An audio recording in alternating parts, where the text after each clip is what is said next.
Inner Voice, a heartfelt chat with Dr. Foojan. Actually, the first thing that may affect our decisions are our belief system, and there are different factors which create our belief system. Our culture, our parents, our society, our education and knowledge, our past experiences, because sometimes we just look at our past experiences and just make future decisions based on our experiences, which might be wrong. Introducing a powerful new update from the Foojan app. Now with flexible subscription plans to fit your journey monthly, quarterly, or yearly. Our new AI-driven onboarding customizes your path to feeling better, faster, and enjoy a refreshed experience with stunning 3D interactive videos. Update now. Empower your inner voice with Foojan. Download today. Welcome to the Inner Voice, a heartfelt chat podcast. I'm your host, Dr. Foojan Zeine. I'm a psychotherapist and author and the founder of the International Awareness Integration Institute. So today, I'm so excited to be talking to Dr. Ali Asadi. He's an esteemed author, a senior business consultant, international speaker, and recognized for empowering professionals to thrive in today's competitive business landscape. As a respected entrepreneur, he shares widely acclaimed insights across a range of business topics, helping success-driven individuals and organizations worldwide reach their goals. Dr. Asadi is a creator of the Pearl Model, a powerful framework for making high-quality choices in life and work. Today, we will be talking about his latest book, Mastering Life's Choices Through the Pearl Model. I really enjoyed our conversation and learned a lot. I think you'll enjoy. We talked about how to make decisions, what are the risks of decision-making, what his model is about, and some very, very important ways of looking at decision-making process. Now, be sure to subscribe to this podcast, my YouTube channel, and connect with me through all my social media and website, foojanzeine.com. And I love to hear from you. Now, without further ado, here's Dr. Ali Asadi. Listen up if you want to promote your personal growth and self-awareness. I found the Foojan app last month and I have been absolutely loving it. I personally have never learned guided meditation, but thanks to this app, I now have learned incredible tools for my own stress relief and emotional self-awareness. Not to mention, there are self-evaluation tools and professional coaching available to utilize however your journey to self-discovery takes you. Join Foojan today and redefine your life one step at a time. Intentional Parenting, a practical guide to awareness integration theory, written by Dr. Jafari, Dr. Foojan Zeine, and Dr. Manoukian, three experts in human development, is your step-by-step guide to raising a healthy child prepared for a culturally integrated world.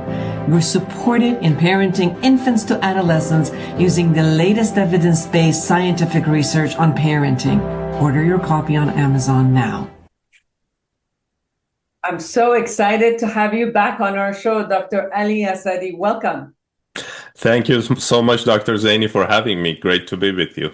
Of course, I was so excited to see you at an event, and then you told me about your latest book, and you honored me with giving me this book. And I had the opportunity to a little bit skim over, but I really wanted us to talk about this new model that you've created, the Pearl Model, Mastering Life Choices. Thank you so much, with pleasure. Preparation, evaluation, action, reflection, learning, and that's Pearl. So share with us, first of all, why did you decide to create a model around decision-making itself? Actually, I've been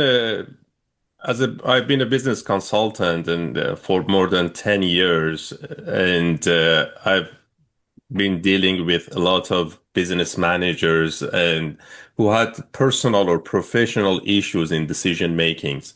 And I noticed that if we consider our life like a cloth, like a tapestry of the different events, our decisions is one of the columns of our lives. And when I looked at it deeper, I noticed that our mindset makes our thoughts makes our decisions, and our decisions makes our actions, and consequently, our actions make our destiny.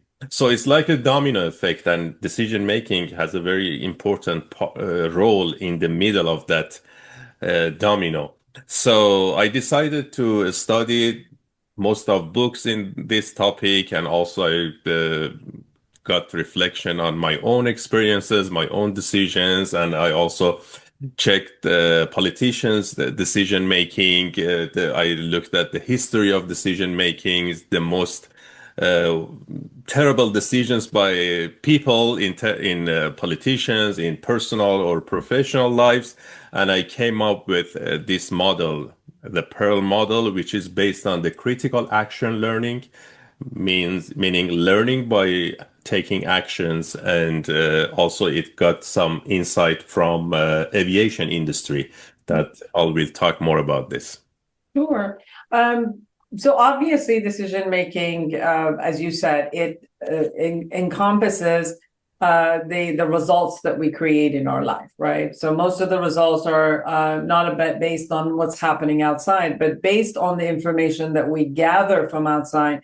There is an internal process that actually happens on a let's say a natural level for each person. And when I mean natural, I don't mean all human beings. I mean that each person, based on what they've accumulated and their personality and what's important to them, they kind of pass through a particular point. Because sometimes when I've looked at my own wrong decisions, or other people, as as a therapist, people come in and talk about their process of decision making.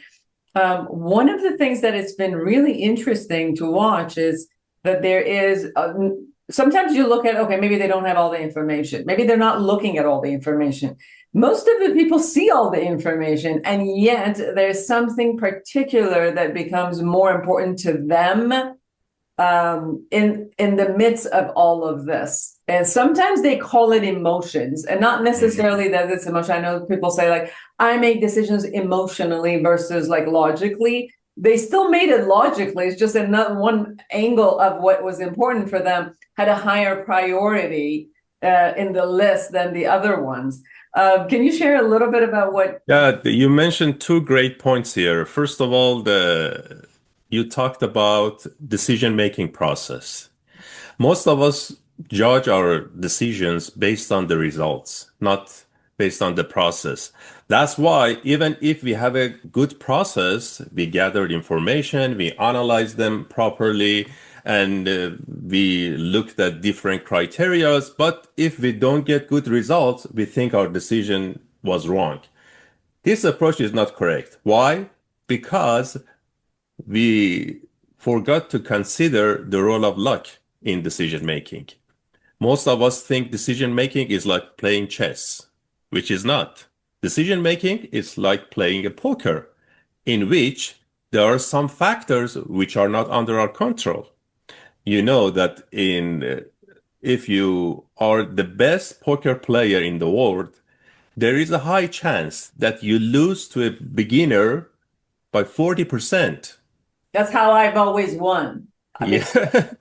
But if you're a chess master, the chance that you lose to a beginner is very low, because in chess, you just memorize different movements and different tactics, and you know what to do. But in poker, you don't know what's going to come out from those deck of cards. So that's one thing. So we shouldn't judge decisions based on the results. That's one important thing. The other thing that you mentioned, that people might see this information, might have information, but may make wrong decisions because there are a lot of cognitive biases. For example, we have confirmation bias. You just seek information to confirm whatever you believe in. Sometimes you might have halo cognitive biases, which means you just make a decision just based on one factor. It's like you judge a person just because of appearance or just because of the profession or, just because of just one attribute of their personalities. So that's another important thing. Sometimes we have loss aversion. We just make a decision to prevent loss. We don't look at other factors. We don't look at the winning that we might get through our decisions. So there are different factors which made us make wrong decisions that we need to be aware of them, because decision making is something we can learn, we can improve. So that was one of the purposes of my book, actually, to not only to learn it myself and improve my decision making process, but also to help others to improve this process. And have you found that there's a pattern into the way that people get used to the way that they create the decision? Like, as I said, like each person has a particular model in their own view in how they make a decision. Have you found that there's a pattern? And the reason I say this is it's been interesting to me. For example, people have different domain of life where they live, right? Like, and sometimes I see them making it completely different types of rationale for their decision making or priority. For example, when it comes to their relationship with their children or their mate or businesses, like this, the same person, however, as they come into the different domain of life, the patterns of decision makings or what prioritizes in the decision making becomes different. What are your thoughts on this? Actually, the first thing that may affect our decisions are our belief system, and there are different factors which create our belief system: our culture, our parents, our society, our education and knowledge, our past experiences, because sometimes we just look at our past experiences and just make future decisions based on our experiences, which might be wrong. These things make our perceptions about different things, different topics. For example, if you invested in stock market and you lost a lot of money, you may think that whenever you invest in a stock market, it's very devastating for your business and your life. So if you go in a relationship and someone broke your heart, probably you may think, oh, I'm not the right person. So there are different things that may affect our mindset. That's why one of the first steps in the Pearl model, which is preparation, is learning about ourselves. That's very important. We shouldn't make decisions based on other people's priorities, based on our past experiences. We learn from our experiences, but life is driving a car. When you drive a car, you don't look at the rear mirror a lot of times. You look at the front. Sometimes you look at the rear mirror to learn from your experiences, but you do not allow your past experiences make your future. Another important thing, sometimes we may say, oh, I'm going to talk to coaches, talk to advisors, talk to my friends and family to get information. That's another important thing. Whenever you get advice, you need to consider different factors: the knowledge of that person, the experience of that person, and the benefits of that person in your decisions. Whoever gives you information, and if that person is beneficial in your decision, you need to verify it, because sometimes they might manipulate you to make a decision which is under their benefits, not yours. So there are different factors which may affect our decisions, and that's why the first step is learning about ourselves, learning about our goals. And that's very important, even for some young people when they want to select their future career or educational field. I always suggest them to just sit down and just think about their futures. see when they look themselves in the future. And that's very important. Another important thing that people may make wrong decisions, and it goes to decision-making preparation, which is decision tempo. Should we make decisions quickly, or should we spend a lot of time and do a lot of researches? If we make decisions quickly, we may make wrong decisions. If we do a lot of researches, we may lose opportunities. So finding the right decision tempo is extremely important. And I came up with a couple of rules and regulations which help people to find the right decision tempo. Mm-hmm.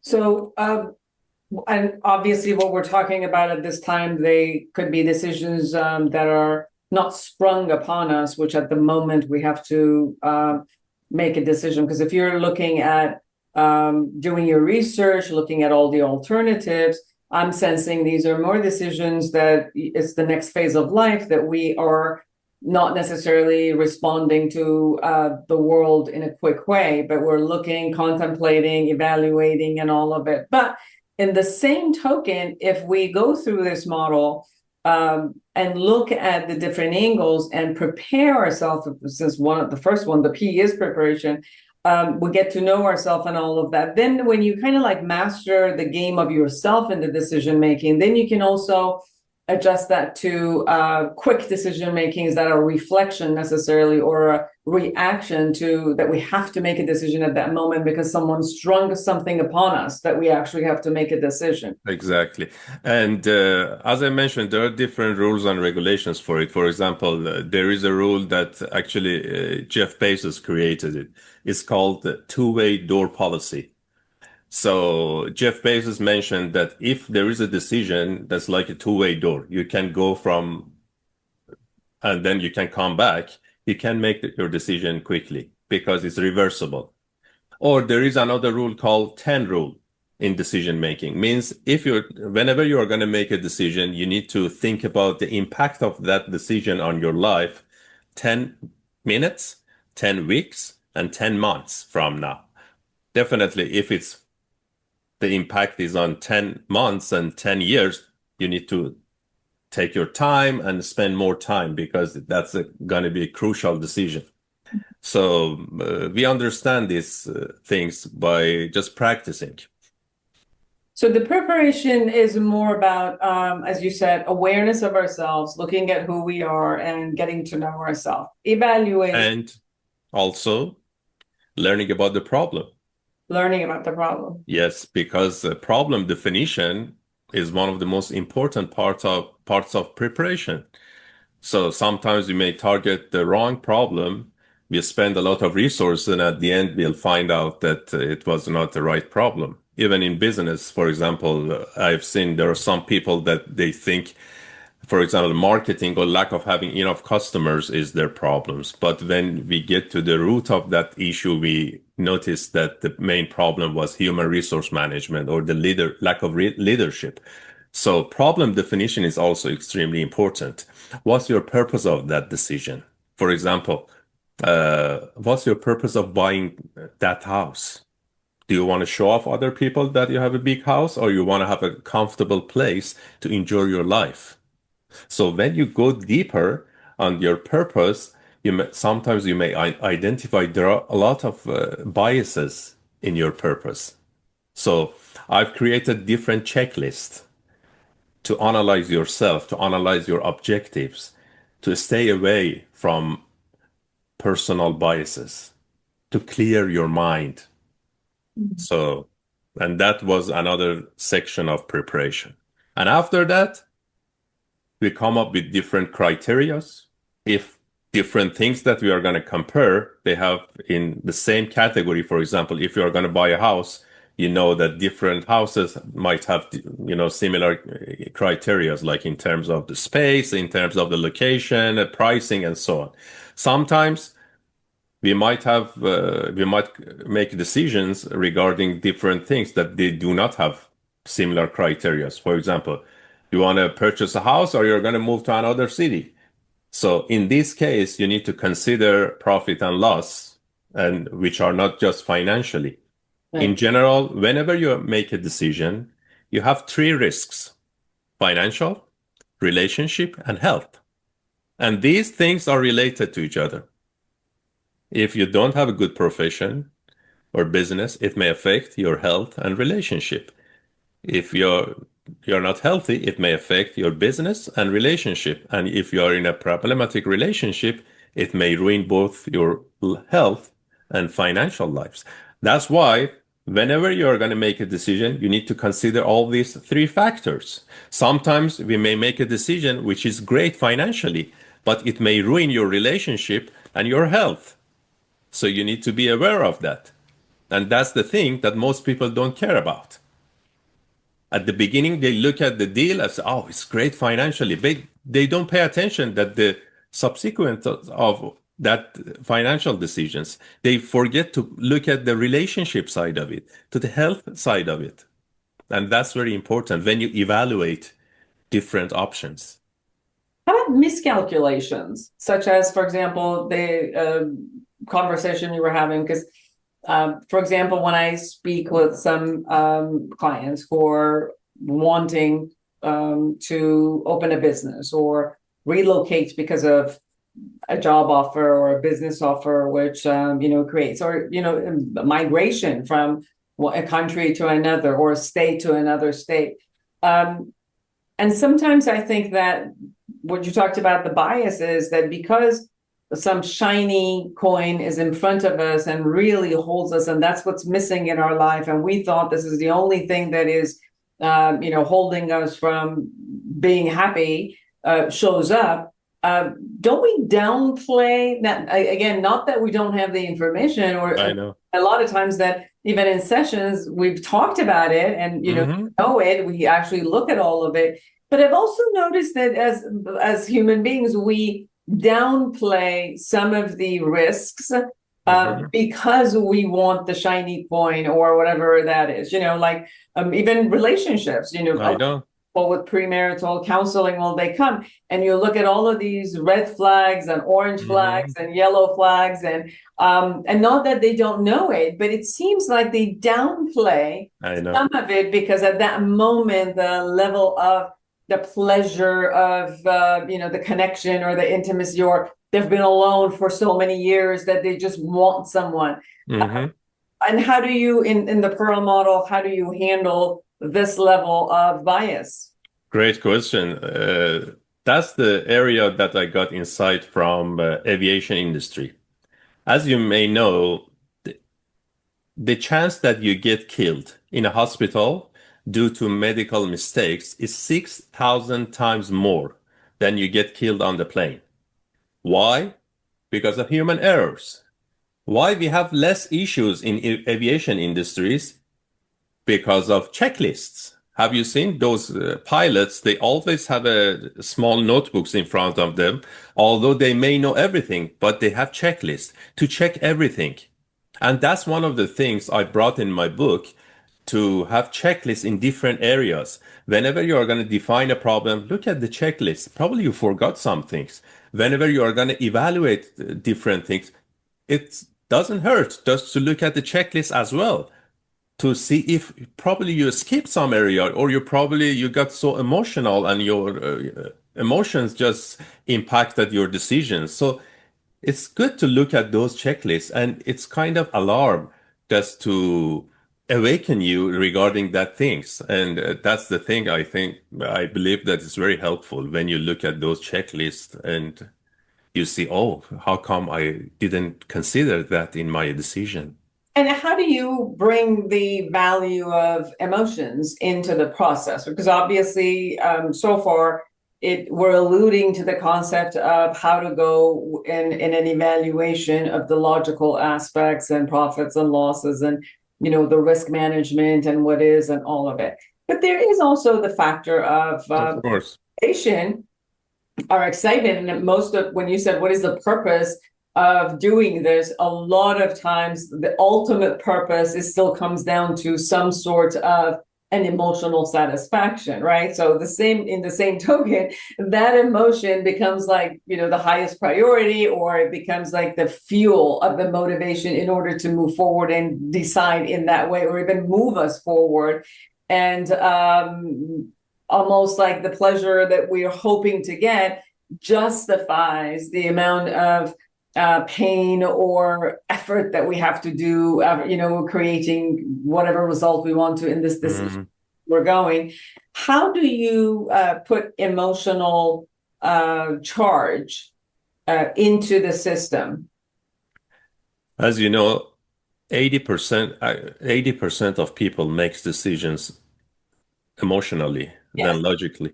So, as you said, although they might know everything, but again, they listen to their hearts, not their brains. But what we always recommend people, it's good to listen to your heart, but take your brain with you as well. So you shouldn't do whatever makes you happy, because sometimes, there are different things that make you happy, but they will put you in trouble. So it's good to consider your emotions, to consider your happiness. And that's the thing that, again, we look at ourselves. What really makes you happy? Are you happy to do these things because your cousin did it? Or you're really happy because this is something that you really want? So when you go deeper in yourself, when you analyze yourself, self-awareness is important.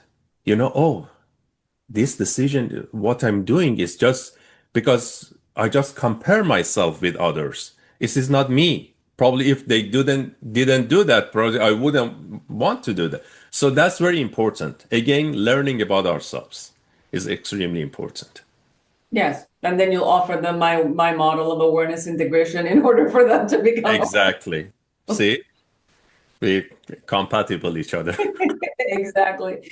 Now, Dr. Asadi, you also talk about using AI in the in decision-making process. Yeah. And then you shared, for example, in aviation, not only there's checklists, but you said there's less human error. So there's so many other factors there that allows this thing to work. And I'm assuming that I've personally used AI in editing, and many of even startup of something, which I ask them and it shows up for me. But it's interesting. Can you share about how do you use AI in your model and in the decision-making process? First of all, I don't anyone and anything to make decisions on my behalf. No person, no machines, no AI tools. I just get ideas from people. Whenever I get advice, whenever I read a book, whenever I use AI, I just get idea. I never ever copy paste anything in my life. I always customize whatever I learn in my life. That's one thing. The other thing is AI is a great tool. It opens some areas probably your radar didn't catch. So, but as I mentioned, you need to use your own brains as well, because AI at this time gets the whole information from the internet, and not all information in the internet is correct. So you may use AI. There are some prompts that I've brought in my book, which helps people in decision making. But again, you just need to get ideas from it. Yeah, because one of the things that I've noticed, because we created an AI chatbot for my app, Foojan app, and we use the ChatGPT engine, but then we fed it all of my books and everything. But then it's interesting because the difference is that the AI chatbot we created, it has a different algorithm, and the algorithms that we've used in ChatGPT or Gemini and many of other ones, they are geared toward pleasing you. And so I wonder, though, when it comes to the concept of it, then would it tell you something to please you, although it might not necessarily be the right thing. For example, there are a lot of articles that are at this point coming, and I'm not mentioning the names of the AI companies, but there have been many different AI companies where someone, for example, wanted to make a decision to end their life. And they started checking with the AI, and the AI they said, absolutely, it's a great idea, and this is how you should do it. Or someone had a bipolar diagnosis, and many people who have bipolar diagnosis don't want to, they're not that good at medication management because they like their high, and the medication kind of settles it down. So kind of was talking to the AI, and they kind of convinced the AI, and the AI said, absolutely, you don't need to get off medication. So these are some of the things that we saw that was dangerous and was not safe for the patient. So we went in and, put in different safety factors for Mira and the AI we created. So what are your concerns if, for example, if we're prompting the AI to support us in some decision making or give us some information at least, with what we know the algorithm is written, would it really give us the accurate information that is capturing, or just because it wants to please me and reflect back to me, mirror back to me what I like, that'll just feed me back what I'm giving it versus expansion of what areas that I wouldn't even see? Your answer is yes and no. So explain, please explain. So let me tell you two examples that happened to me. Last month, I was going to purchase a new mattress. So I searched different brands, different models, different things, and I came up with a couple of brands, and then I asked ChatGPT regarding the sizes. And ChatGPT told me that based on your height and whatever you want, it's better to get the mattress and the foundation with this tall. So I said, okay, but I called the customer service, and the gentleman behind the line told me, no, this is going to be too high for you, and it's better to get shorter, So I trusted him and ordered. But when I told ChatGPT about that, he said, no, it's a mistake. Don't do that. Just call back the guy and tell him that, no, you want the higher size. You cannot believe it.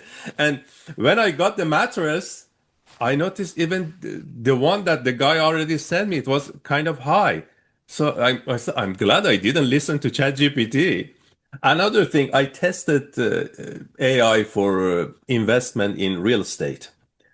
I gave two properties to ChatGPT in different timings. And every time, the first time it said, property one is very good. Then the second time, property two is very good. So I know it's not 100% trustworthy, but it's good to get idea, like other people. Do you get advice from your friends or a book or something? Definitely. But as I mentioned, you cannot copy and paste it in your place. Different people might have different mindset, might have different experiences, and they shared with you based on their own experiences. Your life might be totally different, your objectives, your perspectives. So you get idea. That's why even they say when you read a book, if you can implement just 3 points of a book based on your own life, you did a great job. So I also want to go back to this idea of, for example, we made a decision. Okay. So we went through whatever model is in our own head, and hopefully people will, get the book and go through the Pearl model.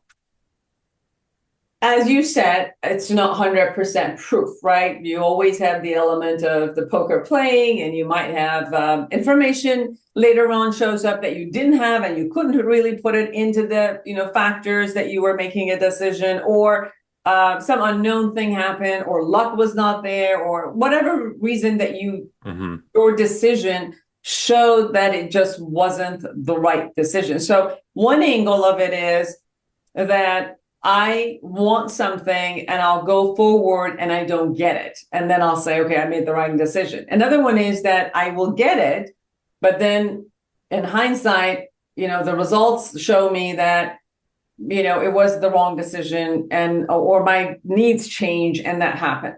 Mhm. Based on your model, if we go back, so for example, we made a decision, we then said this was not the right decision. Mhm. If I could use your model to go back and evaluate a past decision so that I can learn from it, how would I go forward with your model going? Excellent. That's why after action, we have reflection and learning. The last two steps in the Pearl model are about reflection and learning. So reflection means, as you mentioned, sometimes you don't get what you want and you get upset, and sometimes you work hard to get what you want and what you desire, but as soon as you get it, you say, "Oh, that was it." That's why we have something which we call the winner's curse. The winner's curse. What does it mean? For example, you attended an auction and you saw a jewelry and they say, okay, this jewelry is on auction and it starts from $1,000. You bid for it, 1,000. Another person said 1,500. Then you go $2,000. Another person said 3,000. You go up, up, up. Then you paid $50,000 for that piece of jewelry just to win the auction. If you were gonna purchase the same jewelry outside, it would have cost you probably $10,000. But you spent $40,000 more just to win the auction. And when you got it, it's, oh, I spent 40, why I did it? That's we call the winner's curse. So it's very important when you review your decisions, when you reflect on your decisions, do not have overcommitment. If you see something wrong, just change your direction. That's one of the main characteristics of successful people. When they see they have done something wrong, they change the direction. That's one of the things I always ask my students. I said, just imagine that you need to go on top of a mountain, the peak of the mountain, and when you go in the middle of the way, you notice that you came up the wrong mountain. What would you do? Do you go down to go to the right mountain, or you continue your way? Some of them say, no, we continue our way. We already came here. Some of them say, no, it's the wrong goal. That's why many people just stick to wrong goal. It's like a gambler that says, oh, I've already spent a lot of money. Let me continue. At least I might win. So that's very important. That's the thing that we have in our decisions. It's very good to be persistent, to fight for what you care and what you want, but you must not have overcommitment. That's very important. There is a balance between these two. I cannot hear you. I think you're muted. There's 2 points there that I hear also. And what I hear about that is that in the path that we go forward, that we might stumble on and see, whoops, I'm off my course. This is not the way that I wanted to come. I'm off my course. And, it's a point of reevaluation, as you said. I've come here, it might be a new experience. And yes, I wanted to go to that mountain, but hey, I'm already half in this mountain. Why don't I change? Do a reevaluation, and I say, if my whole concept was to be able to experience mountains or climbing, hey, I'm in a new one. I'll just change my course and experience this and add it.